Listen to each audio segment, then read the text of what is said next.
तो वैष्णव भजनों की जो चर्चा है उसको हम आगे बढ़ाते हुए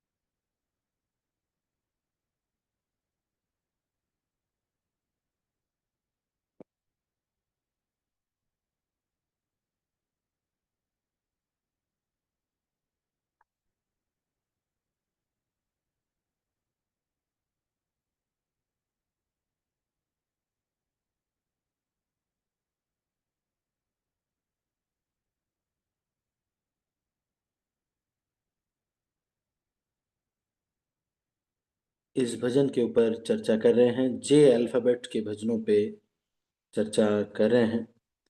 जीव जागो गोरा चांद बोले। भजन बहुत ही प्रसिद्ध भजन है।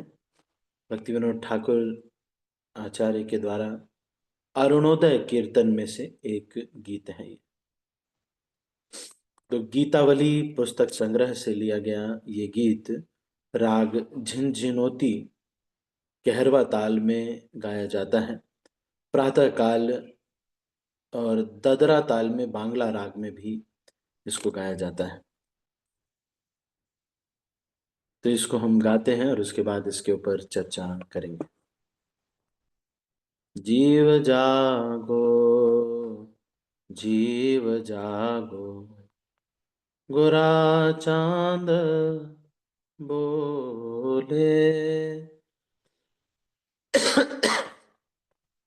कत निद्रा जाओ माया पिशाचिर कोले भजीबो बोलिया ऐसे संसार भीतरे भूलिया रहिले तुम्ही अविद्यार भरे तुम्हारे लईते आम्ही हैनु अवतार आम्ही बिना बंधु आर के आछे তোমা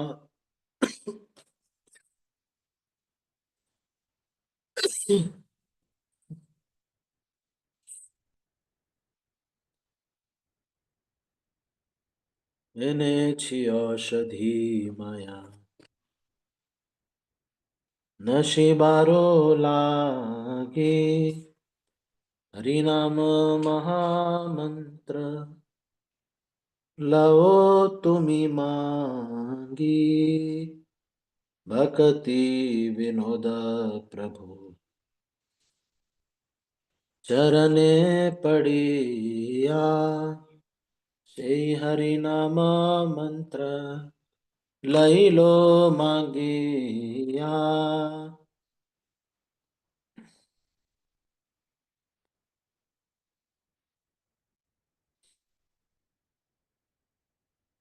तो इस भजन में श्री भक्ति विनोद ठाकुर ये कह रहे हैं कि ये जो इस्कॉन आंदोलन है या हरे कृष्ण महामंत्र का चैतन्य महाप्रभु ने जो प्रचार किया, अभी कुछ ही दिन पहले आए थे। कुछ ही दिन पहले आकर के जीवों के लिए श्री चैतन्य महाप्रभु ये कह रहे हैं कि माया रूपी पिशाची के गोद में सो रहे हैं, कृपया जागिए। जागने का मतलब ये है कि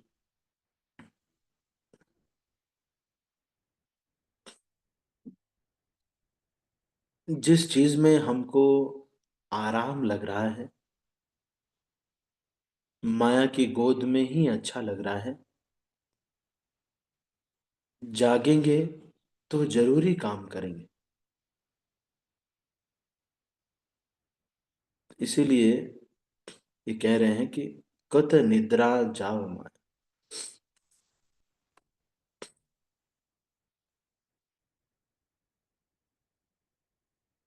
कत निद्रा मतलब कितने लंबे समय तक माया रूपी पिशाची के सोते रहेंगे, गोद में सोते रहेंगे। तो बहुत समय से माया की गोद में सोने का मतलब यह है कि उसमें एक कंफर्ट महसूस होता है, कंफर्टेबल जीवन होना, उसी में ही आनंद में अनुभव करते हैं।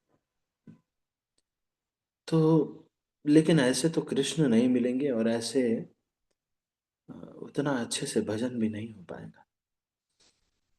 तो माया की पिशाची इसमें कंफर्टेबल होकर के आराम करें, इसलिए जागिए जागिए उठिए। सुबह अरुणोदय ये गीत है, तो ये उन लोगों के लिए भी कह रहे हैं जो सो रहे हैं। सुबह सुबह सोने में बहुत अच्छा लगता है, कितना अच्छा लगता है बिस्तर। आज जो जहाँ थोड़ी ठंड होती है वहां तो और अच्छा लगता है बिस्तर। हम्म।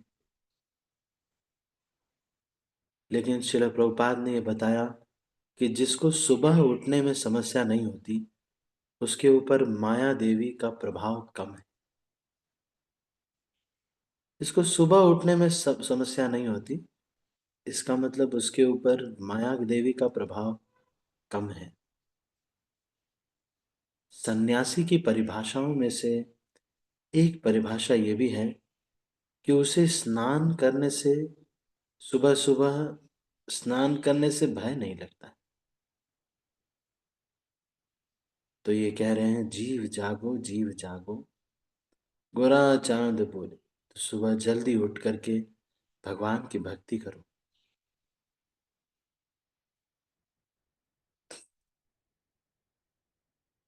या फिर माया की गोद में बैठे हुए हे जीवों, आओ और इस गोद से निकल करके कुछ ऐसा कार्य करो, हमको बहुत अच्छा लगने लगा है, इसी में ही बहुत अच्छा लगने लगा है।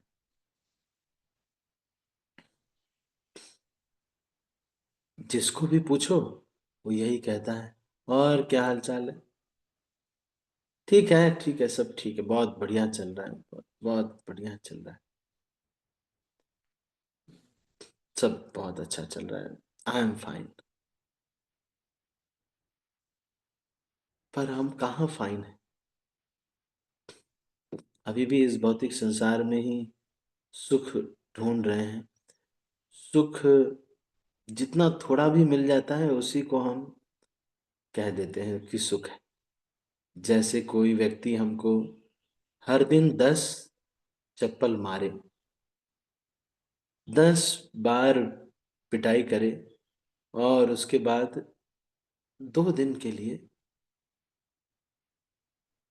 2 थप्पड़ मारे, तो हमको खुशी हो जाएगी। अरे, रोज 10 थप्पड़ मारते थे, आज 2 ही थप्पड़ मारे। इस संसार में जो सुख है वो तो यही है, क्योंकि ये तो दुखालय है। ऐसे दुखालय में सुखी कहाँ हो पाएगा कोई?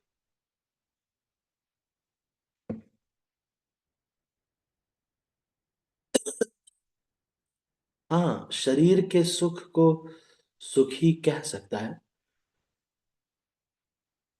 लेकिन वो तो आसक्ति बढ़ाने वाला है। जो व्यवस्तु सुख के रूप में हमारे मन में बैठ गई है, वो हमारी आसक्ति बढ़ाएगी, और फिर हम आसक्त होकर के उसी सुख को प्राप्त करने के लिए पुनः पुनः जन्म लेना पड़ेगा। इसीलिए कह रहे हैं कि कंफर्टेबल जो हो गए हैं यही तो समस्या है। कंफर्टेबल लाइफ ही तो समस्या है, क्योंकि कंफर्टेबल लाइफ हो गई, कोई कष्ट नहीं है। तो अब ये समझ में नहीं आ रहा कि भगवान का भजन करना चाहिए। मान लो कर भी रहे हैं तो एक सिस्टम सा सेट हो गया है। सुबह मंगला आरती करते हैं, माला कर लेते हैं, भागवत भगवत गीता क्लास सुन लेते हैं, फिर अपना ऑफिस चले जाते हैं, शाम को आते हैं। सुखी सा जीवन ऐसे बस महसूस हो रहा है कि बहुत सुखी जीवन है। शाम को परिवार को टाइम देते हैं, भागवतम पढ़ते हैं, सो जाते हैं। अच्छा है, बहुत अच्छा है। लेकिन इसके ऊपर एक उत्कंठा भी तो होनी चाहिए। हाँ, ये बात सही है कि हम भी यही कहते हैं, नए लोग जो आते हैं उनको हम भी यही कहते हैं, सुबह थोड़ा समय भगवान को दे दीजिए, शाम को अपने परिवार को थोड़ा भगवान को दे करके सो जाइए, दिन भर ऑफिस में काम कीजिए। लेकिन ये तो बैलेंस वाला लाइफ तो हम नए लोग जो हैं उनके लिए तो ठीक है। लेकिन जो साधक बन गए हैं उनको तो ये लगना चाहिए कि अरे कितना समय मुझे बिना भगवान कृष्ण के जीना पड़ रहा है। कितना समय ऐसा है जो मैं बिना भगवान का भजन किए बिता दे रहा हूँ। बहुत सारा समय ऐसा है जो मुझे बहुत सारे ऐसे काम करने पड़ रहे हैं जो कि कृष्ण से सीधे संबंध नहीं रखते। इस वजह से हो क्या रहा है कि मेरे मन में वो सब चीजें याद बैठ रही, वो सब चीजें मन में याद रहेंगी और मैं उन्हीं चीज को अपना समझने लगा। जैसे कि कोई व्यक्ति अगर किसी आईटी जॉब में नौकरी करता है तो नौकरी में उसका जो मैनेजर होता है वो कहता है कि ये काम ठीक से नहीं किया, वो काम ठीक से नहीं किया। अब हम परेशान हो जाते हैं कि अरे मेरे कोड में एरर कैसे आ गई। और यही सोच करके व्यक्ति दिन भर ये सब कर रहा है और मरते समय हो सकता है कि मैनेजर याद आ जाए। तो ये कह रहे हैं कि जो कंफर्ट जोन है इससे बाहर निकलो। हमेशा यही सोचना चाहिए, कुछ कर नहीं रहे, भगवान के लिए कुछ कर नहीं रहे। सुभाषित में एक श्लोक आता है,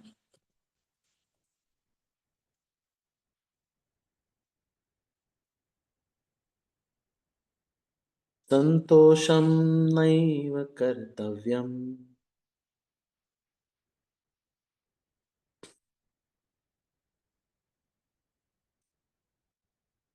कहते हैं कि संतोषम नैव कर्तव्यम,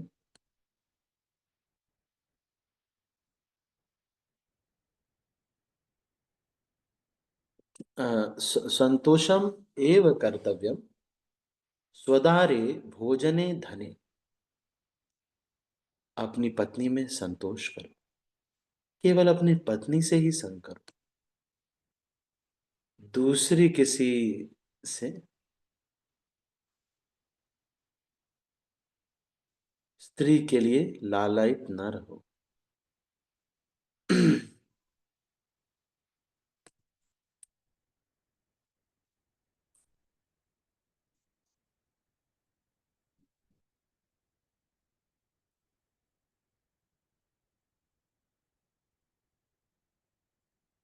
स्वदारे भोजने धने, भोजन जो मिल जाए उसी में ही संतुष्ट कर लो। संतोषम नैव कर्तव्यम। अच्छा, संतोषम एव कर्तव्यम।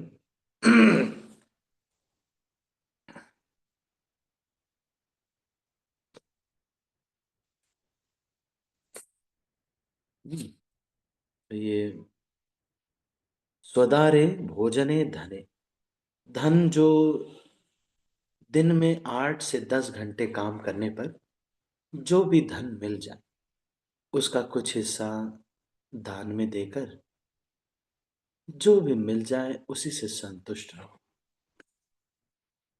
उतने में ही अपना जीवन यापन कर लो।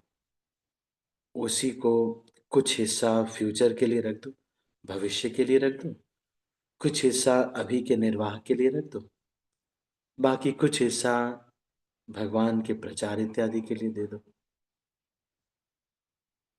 इस तरह से जी लो। और संतोषम नैव कर्तव्यम।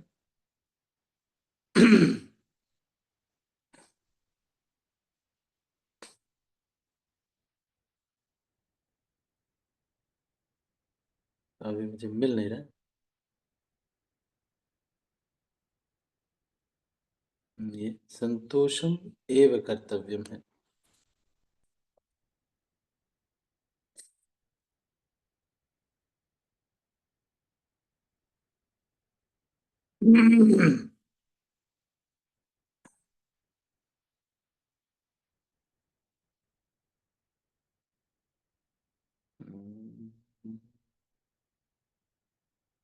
ये सुभाषित का एक श्लोक है। तो अभी तो मुझे मिल नहीं रहा है। इसमें कहते हैं कि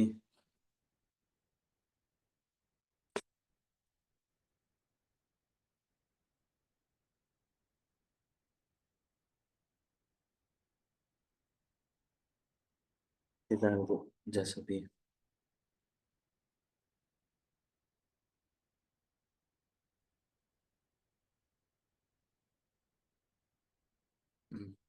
नहीं है।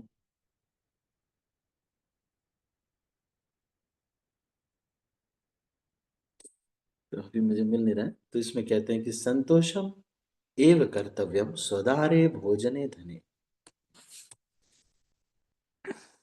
चलो मैं इसको सर्च करता हूँ।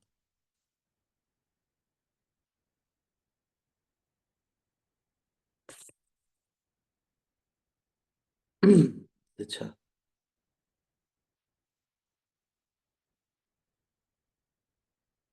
अच्छा, इसमें ये मिल गया। तो ये कहते हैं कि संतोष त्रिषु कर्तव्य स्वदारे भोजने धने। तीन चीजों में संतोष करना चाहिए। जो पत्नी से विवाह हो गया, अब संतोष करना चाहिए। अब ज्यादा, या जो ब्रह्मचारी बन गए उनका तो भागवतम से विवाह हो गया। तो बस अब हमारा जो भी आनंद है वो श्रीमद् भागवतम और ग्रंथों का अध्ययन करके ही आपको जो आनंद है, यही आपके जीवन का आनंद है, या यही आपका संतोष है, यही आपका आत्मिक संतुष्टि है। ब्रह्मचारी जीवन का आनंद अध्ययन है, हम्म, या श्रवण है। आप शास्त्र अध्ययन कीजिए। इस तरह से जो गृहस्थ आश्रम में है, या जो सामान्य सभी लोग हैं, उनके लिए क्या कह रहे हैं?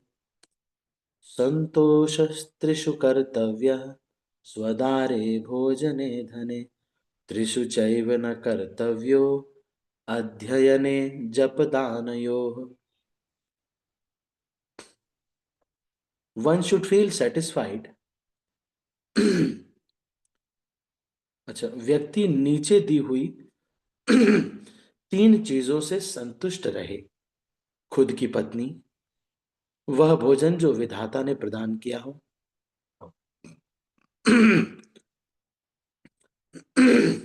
उतना धन जितना ईमानदारी से मिल जाए।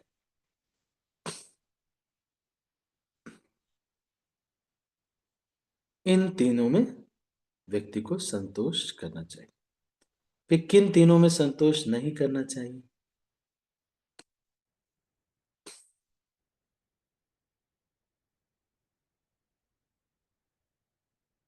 फिर कह रहे हैं तीन चीजों में संतोष नहीं करना चाहिए।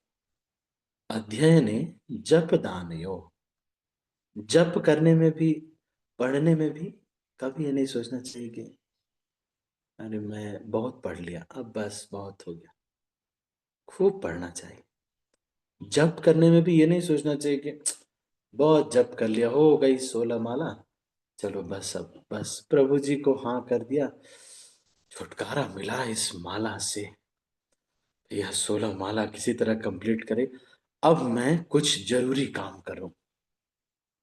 तो ये सबसे ज्यादा जरूरी तो भगवान का नाम ही लेना था, सबसे ज्यादा आवश्यक। हम्म। त्रिषु कर्तव्य, त्रिषु चैव न कर्तव्यो अध्ययने जप दानयो। और दान में भी कभी ये नहीं सोचना चाहिए कि अब इतना कर दिया, अब और क्या करें। तो इसलिए वो तो क्षमता के अनुसार आप करना चाहिए बाकी, लेकिन अध्ययन और जप जो है, ये तो कम से कम ऐसा किया जा सकता है, सोचा जा सकता है। तो यहाँ पर भजन जो है उसमें क्या कह रहे हैं कि अरे बस एक एक कंफर्टेबल सा जीवन हो गया, वहां से कुछ आमदनी हो जा रही, कुछ हो गया, कंफर्टेबल सा जीवन हो गया, चलो भाई अपना कोई ज्यादा चिंता करने की जरूरत नहीं। हम्म। भौतिक जीवन में चिंता करने से समस्या है, लेकिन आध्यात्मिक जीवन में Krishna anxiety is the real pleasure. आध्यात्मिक जीवन तो हमें चिंता होनी चाहिए। मेरा सेवा में रुचि नहीं। देखो, सब लोगों को पता चल गया कि मैं कितना मना करती हूँ। सबको पता चल गया कि मैं आनाकानी कर रहे हैं, हम सेवा में हमारी रुचि नहीं है। सबको पता चल जा रहा है। अच्छा, श्रीमद् भागवतम में भी मेरा रुचि नहीं है, सब मालूम चल रहा है। तो इसलिए एक भक्त को हमेशा सोचना चाहिए कि अरे मैं कहाँ कुछ नहीं कर पा रहा। ये जीवन में मैं भगवान का दास हूँ, भगवान कृष्ण का दास हूँ, लेकिन कितना सारा समय मैं ऐसे ही वेस्ट कर देता हूँ।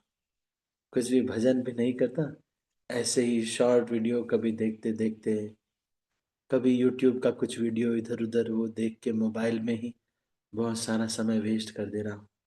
मैं भगवान का नित्य दास हूँ। नित्य मतलब हमेशा उनकी सेवा करने में ही मैं लगा रहता था, लेकिन मेरा स्वभाव अब कैसा हो गया है, दूसरों को सुधारने की भी बहुत चिंता हो गई। जाने क्या हो गया है। और कभी कभी तो बहुत कंफर्टेबल एकदम पिशाची रखोले, चलो भाई अच्छा है, यहाँ पर अच्छा लग रहा है ना, ठंडी ठंडी हवा आती है यहाँ पे, ये ठीक है, बस उसी में हम संतुष्ट हो जाते हैं। चैतन्य महाप्रभु आए हैं और कह रहे हैं ये जो कंफर्टेबल पोजीशन है ये भी ठीक नहीं है, आप इससे बाहर निकलो। और बाहर निकलो और कृष्ण को प्राप्त करने के लिए और जिम्मेदारी लो। इसीलिए ब्रह्मचारी आश्रम या संन्यास आश्रम का जीवन रिलैक्स करने का आश्रम नहीं है कि चलो भाई अब तो कोई काम नहीं है, प्रसाद तो बन ही रहा है, चीजें सब हो ही रही हैं, तो अपना बस थोड़ा माला कर लेते हैं, हरे कृष्ण कृष्ण कृष्ण। क्यों? क्योंकि उसमें ज्यादा मेहनत नहीं लगी। या श्रवण कर लेते हैं, उसमें ज्यादा मेहनत नहीं लगेगी। या थोड़ा बहुत लेक्चर दे लेते हैं, क्योंकि उसमें भी बहुत ज्यादा मेहनत नहीं है। तो क्योंकि बहुत ज्यादा मेहनत से बचने के लिए ये अगर हम कर रहे हैं, तो ये आश्रम जो है वो जिम्मेदारी के हैं। ऐसा नहीं है कि ब्रह्मचारी आश्रम या गृह संन्यास आश्रम, ये जो आश्रम है ये जिम्मेदारियों से बचने वाले आश्रम। इसीलिए इस्कॉन में आप देखेंगे जो घर से भाग के या पत्नी से भाग के, परिवार के टेंशन से भाग के आते हैं, अक्सर उन लोगों को ज्वाइन नहीं कराते हैं हम, बल्कि जो किसी कंपनी में बहुत जिम्मेदार व्यक्ति था, बहुत कुछ करता था, ऐसे व्यक्ति ही आते हैं इस्कॉन और वो ही ज्वाइन करते हैं। तो ये जो ब्रह्मचारी आश्रम है या संन्यास आश्रम है, ये पड़े रहने का आश्रम नहीं है। ये डले पड़े हुए हैं, कोई कुछ दान में दे देता है, वही खा लेते हैं, चलो भाई अपना क्या है, थोड़ा देर चिलम फूक लिया, तो बस अपना चलो पड़े हुए हैं। पड़े रहने का आश्रम नहीं है। सामान्य व्यक्ति से ज्यादा उत्साह से कर्मठ परिश्रम करने का आश्रम है, और ज्यादा मेहनत करने का आश्रम है। हम्म? जैसे हमारे ब्रह्मचारी जो होते हैं अब, या जो सन्यासी, अब उन इतने मंदिर चल रहे हैं, उन सब में कितना सारा भोजन बन रहा है, वो सब भोजन का जिम्मेदारी उनका है। कितने मंदिरों में कितने सारा काम चल रहा है, वो सबकी जिम्मेदारी उनकी है, और अधिक जिम्मेदारी का आश्रम है। कृष्ण के बिहाफ पे वास्तविक जिम्मेदारियां लेना, कि ये सब लोग नौकरी करने लगे, इस शहर के सब लोग नौकरी कर रहे हैं, अपना भोजन वगैरह कर ले रहे हैं, लेकिन इन सब लोगों को कौन ये बताएगा कि तुम कृष्ण के अंश हो, भगवान को प्राप्त करो, आओ ये भजन करो। इसकी वो जिम्मेदारी ले रहा है। तो शहर में 5 लाख लोग हैं, अच्छा 5.5 लाख लोग हैं, ये 5.5 लाख लोगों की जिम्मेदारी मेरे कंधों पे है। ये एक भी इसमें से भौतिक संसार में सड़ना नहीं चाहिए, भगवत धाम जाना चाहिए। तो और बड़ी जिम्मेदारी का आश्रम है, और मेहनत का आश्रम है। मतलब अगर 10 घंटे बोला जा रहा है कि सामान्य गृहस्थ आश्रम में 10 घंटे काम करना चाहिए, तो ब्रह्मचारी या सन्यासियों को 16-16 घंटे काम करना चाहिए, और मेहनत करना चाहिए। हम्म। ऑल तो ये बात है कि कोई कुछ कहेगा नहीं, तो बात सही है, कोई कुछ कहेगा नहीं, चलो अपने शरीर के अनुसार जो भी किसी को होता है उसको हम कह नहीं सकते, पर हम अपने लिए है, मैं अपने लिए ही हम सीख रहे हैं कि ऐसा नहीं है कि वानप्रस्थ ले लिया मतलब रिलैक्स वाला आश्रम। हमारे गुड़ाकेश प्रभु साउथ अफ्रीका से आए, वृंदावन में, सोचा कि अब हम भजन करें, 55 साल हो गए हैं, अब हम रिलैक्स का समय आ गया है। तो महाराज ने देखा, गुड़ाकेश आजकल तुम यहीं पे हो, तुम साउथ अफ्रीका नहीं जा रहे? बोले महाराज अब बहुत दिन प्रचार कर लिया, बहुत कुछ कर लिया, अब मैं सोच रहा हूँ कि रिलैक्स करूँ, अब मेरा रिलैक्स का समय आ गया है। शास्त्रों में लिखा हुआ है 15 वर्ष वनम ब्रजेत, 50 साल से ऊपर जब एक बार हो जाते हैं तो फिर भगवान बस अब एक जगह बैठ करके भजन करना चाहिए, वन वन में चले जाना चाहिए। तो उन्होंने, महाराज ने कहा कि वो तो मेरे गुरु महाराज थे शिला प्रभुपाद, जिन्होंने ये बोला कि 15 वर्ष मतलब 50 के बाद व्यक्ति को अब भजन करना चाहिए, वृंदावन में रहना चाहिए ऐसे। लेकिन मैं तुम्हारा गुरु हूं, और मैं तुम्हें आदेश देता हूं, जब तक अपाहिज मत हो जाना तब तक प्रचार करना। प्रचार का मतलब केवल ये नहीं है कि हम केवल प्रवचन देंगे, या फिर हम केवल हल्के फुल्के काम करेंगे, नहीं। जो भक्त किचन में हलवा बना रहा है, या मंदिर के लिए कंस्ट्रक्शन कर रहा है, सीमेंट लेके आ रहा है, ईंट लेके आ रहा है, वो सब शुद्ध भक्ति कर रहे हैं, और वो सब प्रचार है। एक बाबा जी ने अभी कुछ दिन पहले, एक ब्रह्मचारी प्रभु जी, शायद कहीं ब्रह्मचारी थे या जो भी हो, वो आए उनके पास, और उन्होंने उनको कहा कि मैं दिन भर मंदिर कंस्ट्रक्शन में लगा रहता हूँ, भगवान की सेवा में लगा रहता हूँ, ये सारी चीज़ों में, और पुस्तक वितरण में लगा रहता हूँ, डोनेशन लाने में लगा रहता हूँ, सबसे आग्रह करता हूँ, ये सब चीज़ों में मेरे मन बहुत खाली खाली लग रहा है। तो वो जो बाबा जी हैं वो कहते हैं, तुम्हारी अभी योग्यता नहीं है ना, तुम पहले भजन करो, बाद में तुम ये मंदिर कंस्ट्रक्शन करना, या फिर ये पुस्तक वितरण वगैरह, ये सब तुम बाद में करना, अभी तुम पहले भजन को करो, तुम्हारे हृदय में खालीपन लग रहा है।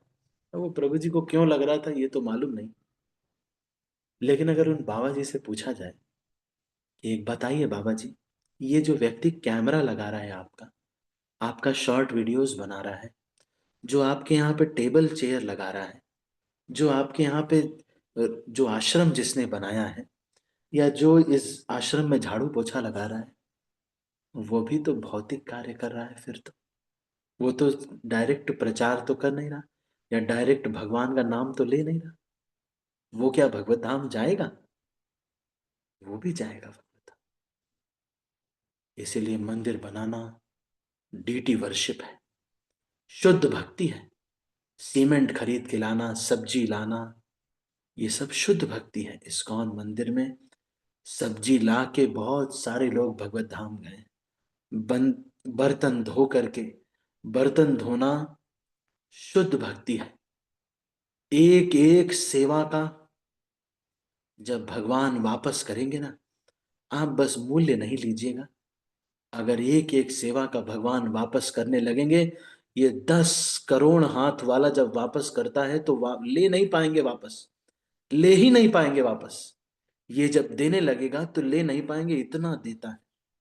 ये दुनिया का सबसे बड़ा दानी है इस संसार में। ये दान का रीपेमेंट जब भगवान करेंगे, एक थोड़ा सा झाड़ू लगाने का इस्कॉन मंदिर में, थोड़ा सा झाड़ू लगाने का जो रीपेमेंट, अगर आपने पेमेंट ले लिया या कुछ फायदा ले लिया, क्रेडिट ले लिया तो अलग बात है। लेकिन अगर क्रेडिट नहीं लिया, फायदा नहीं लिया, बिजनेस कंप्लीट नहीं किया, तो मालिक देंगे। जब मालिक देंगे तो 10 करोड़ हाथ से देंगे। झाड़ू लगाने का पेमेंट जब 10 करोड़ हाथ वाले देंगे, अंबानी के घर में जो झाड़ू लगाता है उसकी सैलरी है 4.5 लाख रुपए महीना। कुक वगैरह की क्या कोई, हाँ, 1-1.5 लाख रुपए सैलरी है। और कुक वगैरह की किसी की सैलरी है ऐसी 3 लाख रुपए महीना। सोचो, नॉर्मल अंबानी जो है इस भौतिक पैसे के रूप में दे रहे हैं। जो अंबानियों के Ambani Ambani Ambani Ambani Ambani into 10 to the power crore, वो सबसे सबसे पावरफुल, सबसे धनी व्यक्ति है। उसका सेवक बनने का, इसीलिए तो ब्रह्मा जी ये कहते हैं, गोविंदम आदि पुरुषम तमहम भजामि। मैं कृष्ण का सेवक हूं। कितने गर्व की बात है, भगवान कृष्ण की सेवा में मैं लगा हूं। तो इसलिए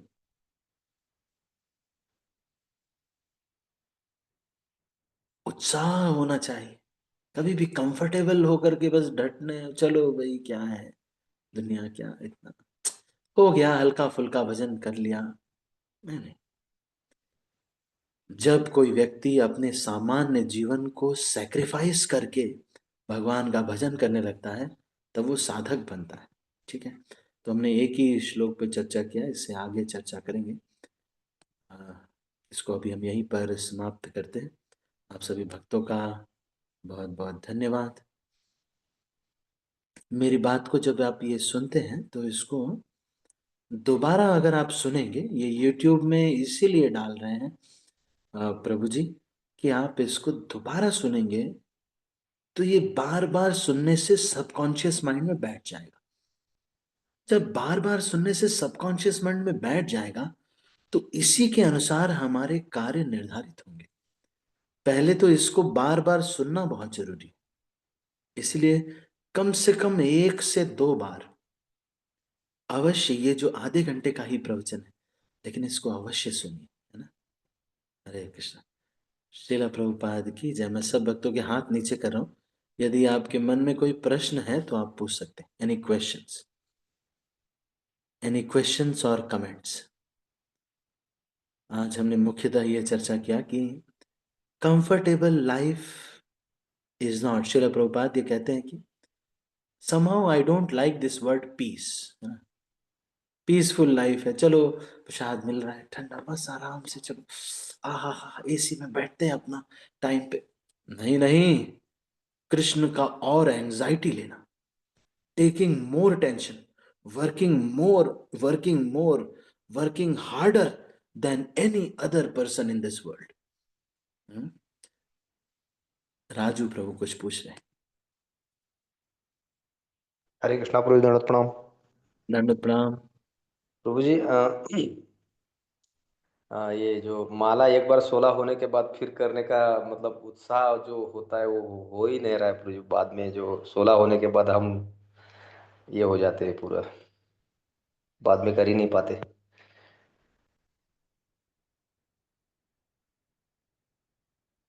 प्रेम इसको सुधारने का यही है कि अभी हमारा रुचि नहीं है तो थोड़ा श्रवण बढ़ाना चाहिए। हरि नाम के बारे में जब एक बुक है वो पढ़ना चाहिए। इन लोगों से प्रेरणा लेना चाहिए जो भक्त इसमें रुचि रखते हैं। तो कभी कभी ज्यादा माला करना चाहिए। ये सब तरीके हैं कि हम अपने हरिनाम की रुचि को बढ़ा सकते हैं। तो अभी ये जो धक्का स्टार्ट गाड़ी है, इसको जब तक धक्का नहीं देंगे ना, इसका ये आगे नहीं बढ़ेगी। तो इसीलिए एक दिन एकादशी के दिन या जब भी टाइम मिले, एक दिन 64 माला करें।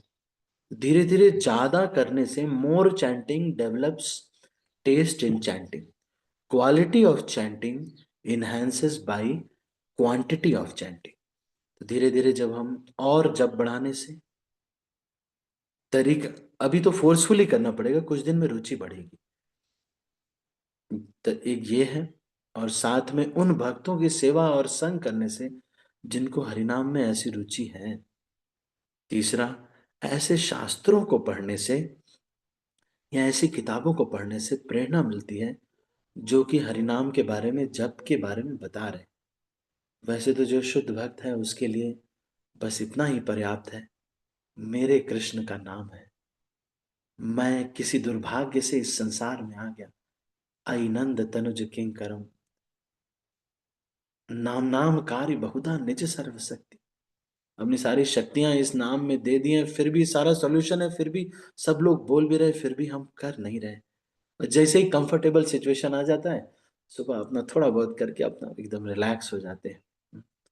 यही रिलैक्सेशन तो हमारा दुश्मन है, यही रिलैक्सेशन तो हमारा दुश्मन है।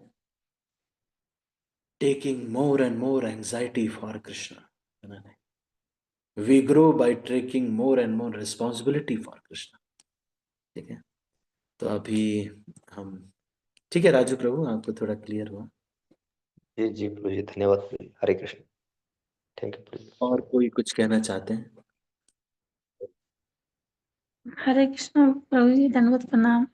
धन्यवाद। थैंक यू प्रभु जी, कल आपने एनकरेज किया, आज मेरी माला हो गई टाइम पे। हाँ ठीक है। आज मैंने 23 माला कर ली। हरी बोल, बहुत बढ़िया। थैंक यू, ऐसे एनकरेज करते रहना प्रभु जी। हरी, ठीक है।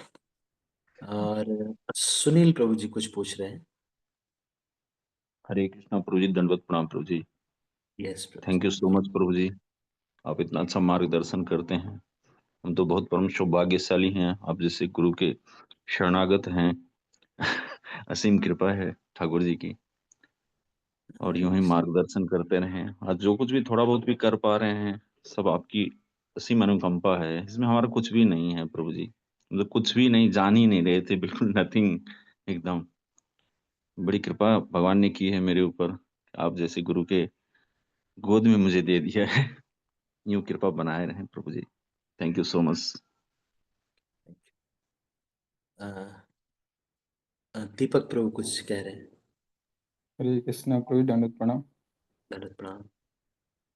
प्रभु जी माला, कई कई भक्त कहते हैं ना, प्रभु जी कह रहे थे कि माला 16 से ज्यादा नहीं हो पाती है। तो मेरे साथ भी ऐसे ही होता था प्रभु जी। तो फिर धीरे धीरे लेक्चर ज्यादा सुनने लगा प्रभु जी। लेक्चर जितना सुनने लगा तो अनर्थ जो होते हैं हमारे पूरे कर्म जो, वो धीरे धीरे खत्म होने लगता है, और हमें याद आने लगता है कि भगवान ही कृष्ण जो भी है सब वही है। तो ऐसे करते करते विश्वास बढ़ गया, तो फिर माला ऑटोमेटिक 16 से ज्यादा भी होने लगा प्रभु जी। हरी हरे बोल। कृष्णा प्रभु, दंडवत प्रणाम। ठीक है, तो अभी इसको यहीं पर समाप्त करते हैं। आप सभी भक्तों का बहुत बहुत धन्यवाद, बहुत समय हो गया है। तो मेरा बस यही रिक्वेस्ट है, आप इसको दोबारा सुनिएगा। मैं आपको सच बता रहा हूँ, दोबारा सुनने से हमको हीरे मोती मिलेंगे। इसलिए नहीं कि ये मेरे शब्द हैं, इसलिए कि इन्हीं आचार्यों के शब्दों को हम रिपीट कर रहे हैं। दोबारा सुनेंगे, सच में ये जो हृदय में, अगर 2-3 बार सुनेंगे तभी ये हृदय में जाएगा। एक बार हमारे एक मित्र हैं, पहले तो उनका भी शायद कुछ प्रभा विष्णु कुछ ऐसे एक नाम पड़ा, नहीं दूसरा कुछ नाम पड़ा। तो वो मुझे बोलते हैं, प्रभु जी अप्लाई करने का एक ही तरीका है, बार बार सुनो और अपने गुरु के प्रति कृतज्ञ रहो। ये दो, कृतज्ञता से अप्लाई करने की शक्ति मिलती है, और अपने को भाग्यशाली हम समझते हैं। हमेशा अपने पहले स्थिति को जानना चाहिए कि मैं क्या था, क्या स्थिति में था, क्या कर रहा था। वहां से मुझे ले आके प्रभु, ये शिला प्रभुपाद ने और इनके प्रतिनिधियों ने मुझे इस स्तर पे ला दिया कि आज मैं जूम पे मोबाइल जैसे यंत्र जिसमें माया बहुत सारी है, उसमें मैं प्रभु जी का ये वैष्णव भजन सुन रहा। कितना परिवर्तन ला दिया मेरे अंदर प्रभुपाद जी ने। मैं इनका कितना थैंकफुल हूं। तो ये जो कृतज्ञता है ये हमें बल देती है अप्लाई करने का। और दूसरा, बार बार श्रवण करने से, बार बार जब इन्हीं चीजों को श्रवण करेंगे तो हमारा हृदय बहुत शुद्ध हो जाएगा। और फिर और हमारे बातें हैं ये जो हैं ये हृदय में बैठ जाएंगी। किसी लेक्चर में आपको लगता है आपको अप्लाई करना है, बार बार सुनो उसी लेक्चर को। ज्यादा लेक्चर सुनना जरूरी नहीं है, उसी लेक्चर को बार बार सुनना बहुत महत्वपूर्ण है, क्योंकि वो हृदय में बैठ जाएगा, बार बार बैठ जाएगा। जैसे एडवर्टाइजमेंट वाले बार बार एडवर्टाइजमेंट दिखाते, एक ही सीरियल के अंदर 3 बार वो एडवर्टाइजमेंट आ जाता है कि कोलगेट का मंजन करो, कोलगेट का मंजन करो, अरे कोलगेट का मंजन करो। दिमाग खराब हो जाता है कि अरे भाई खरीद लेंगे भाई कोलगेट, क्या कर रहे हो। तो रिपीटिशन इज नेसेसरी। आप इसको, मैं सच में कह रहा हूं, आप अगर बार बार सुनेंगे और ये मानेंगे कि नहीं मेरे बहुत कृपा है प्रभुपाद जी की, मुझे ऐसे इस्कॉन संस्था से जुड़ने का मौका मिला। कोई तो है जो मुझे सही रास्ते के लिए धक्का दे रहा है भाई। सही रास्ते पे जाने के लिए कौन धक्का देता है? अरे गलत रास्ते पे तो सब लोग बुला रहे, सब लोग कह रहे हैं आओ पाप करो, एडवर्टाइजमेंट भी कर रहे हैं। सही रास्ते पे ले जाने के लिए कौन बोलता है, रिक्वेस्ट कर रहा है? अरे मुझसे मेरे भजन के लिए, मुझे भगवत धाम जाने के लिए प्रभुपाद जी इतना कुछ कर रहे हैं, हम उनको क्या वापस दे पाएंगे? कुछ नहीं दे पाएंगे। प्रभुपाद के शिष्यों ने कहा कि we cannot repay, Prabhupada ji को हम लोग रिपे नहीं कर सकते, कुछ पेमेंट नहीं कर सकते। हाँ, इन शब्दों को थोड़ा पालन करके बस थोड़ा वही प्रयास कर सकते हैं। बाकी प्रभु जिसने वास्तविक दिखाया, हमको तो पता ही नहीं था, जिसने वास्तविक दिखाया वो सच में उसने तो बहुत बड़ी चीज दी है, उसका पेमेंट कहाँ हो पाएगा? बैगन थोड़ी है, तो पेमेंट नहीं हो पाएगा। हमारा सब्जी वाला अगर हमें किसी दिन दूसरों से ज्यादा सस्ती सब्जी दे देता है तो हम बहुत खुश हो जाते हैं कि ये सब्जी वाला ही, हम इसी के पास जाएंगे, बार बार हम इसी सब्जी वाले के पास जाएंगे, बार बार हम इसी सब्जी वाले के पास जाएंगे। लेकिन जब कोई कृष्ण भक्ति हमें प्रदान करता है तो हम उसके पास बार बार नहीं जाने में मन में बहुत प्रश्न आते हैं। कितनी दुविधा है कि नहीं? सब्जी वाले से सस्ता सब्जी लेकर के हम बार बार उसकी दुकान पे जाते हैं, क्योंकि उन्होंने हमें आलू 20 रुपए की जगह 15 रुपए किलो दिया था। बस इतने से हम रीझ गए और चले गए। तो क्या कृष्ण भक्ति जिसने दिया है, एक बार को नहीं सोचना चाहिए कि अरे यार इनका क्या स्वार्थ है, प्रभुपाद जी का क्या स्वार्थ है? कोई स्वार्थ नहीं। 70 साल की उम्र में चले गए, खुद 2 बार हार्ट अटैक आया, कोई स्वार्थ नहीं है। उनको हम कुछ दे भी नहीं पाएंगे, अपनी तो अच्छा बिजनेस चल रहा था, सब कुछ सही था, वो छोड़ के सन्यास लेकर के कुछ भी नहीं, हमको जबरदस्ती पकड़ पकड़ के हमारे ही लक्ष्य के बारे में हमको बता रहे। अरे इनका कितना दया है मेरे ऊपर, इनको रिपेमेंट नहीं कर सकते, इनको नहीं कर सकते। इस तरह से जब सोचेंगे तो हमें कृतज्ञता महसूस होगी और हमें अप्लाई करने की शक्ति मिलेगी।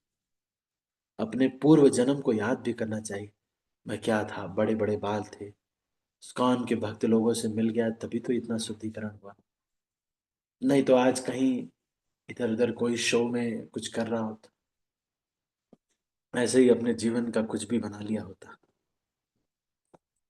ठीक है, तो अभी इसको यहीं पर, सुनील ब्रो और कुछ तो नहीं कहना है आपको फिर से? थैंक यू सो मच पहली बार, प्रभु जी। हरे ठीक कृष्णा है, प्रभु जी, बहुत प्रणाम। Thank you so much. ठीक है, ठीक है। तो अभी इसको यहीं पर समाप्त करते हैं। 2 और प्रश्न थे जो किसी एक माता जी ने भेजा है मुझे व्हाट्सएप पे, तो उसको मैं कल उत्तर दूंगा क्योंकि आज 8 बजने वाले हैं। अभी इसको यहीं पर हम समाप्त करते हैं। हरे कृष्ण। हरे कृष्णा प्रभु जी, दंडवत प्रणाम। हरे कृष्णा प्रभु जी, दंडवत प्रणाम। हरे हरे कृष्णा कृष्ण। प्रभु जी, बहुत बहुत प्रणाम Prabhu ji. Hare thank you Krishna so much. Prabhu